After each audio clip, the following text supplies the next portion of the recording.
ஹரே கிருஷ்ணா. ஓம் நமோ பகவத்தே வாசுதேவாய.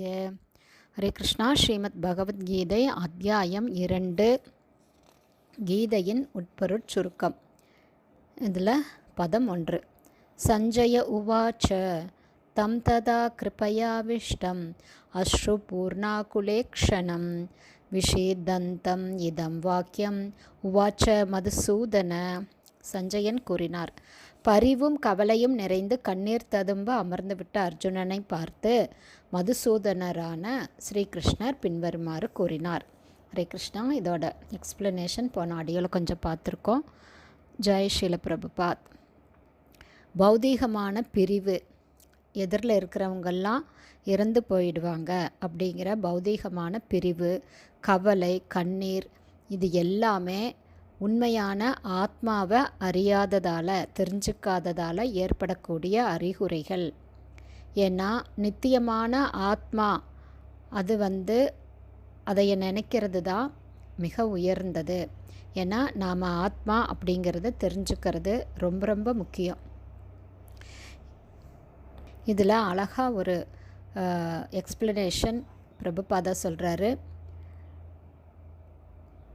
நீரில் மூழ்கக்கூடிய மனிதனுடைய ஆடைக்காக ஒருத்தர் பரிதாபப்படுறாங்க அப்படின்னா அது பொருள் இல்லாதது.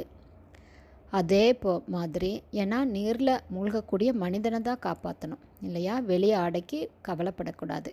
அது மாதிரி அறியாமை கடலில் விழுந்த மனிதனை ஸ்தூல உடல் அப்படிங்கிற வெளி ஆடை, இந்த நம்மளுடைய உடல் எல்லாமே ஸ்தூல உடல், இது வெளி ஆடை, இதெல்லாம் பகவான் சொல்ல போகிறாரு. இந்த வெளி ஆடையை காப்பதால் மட்டுமே பாதுகாக்க முடியாது. ஏன்னா இதுக்குள்ளார ஆத்மா அப்படிங்கிறது இருக்குது, நாம தான் அந்த ஆத்மா. இந்த மாதிரி கவலைப்படுறவங்க தான் சூத்ரன் அப்படின்னு சொல்கிறாங்க. ஏன்னா தேவையில்லாமல் வருத்தப்படுபவன்.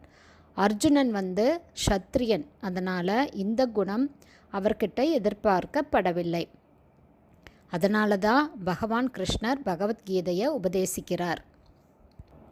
இதில் ஆத்மா, உடல், ஆத்மாக்குள்ளே இருக்கிற பரமாத்மா, இது எல்லாத்தையும் பற்றி பகவான் சொல்ல போகிறாரு. நாம் நம்மளை உடலே அப்படின்னு அடையாளப்படுத்தாமல் ஆத்மாங்கிறத பற்றி தெரிஞ்சுக்கணும் அப்படிங்கிறது தான் இந்த பகவத்கீதை 2ஆம் அத்தியாயம் ஃபஸ்ட்டு லெசன், முதல் பாடமே பகவான் அதை தான் சொல்ல போகிறாரு. நாளையிலிருந்து பகவான் என்ன சொல்கிறாருன்னு பார்க்கலாம். ஹரே கிருஷ்ணா. குருதேவ்க்கு ஜெய்.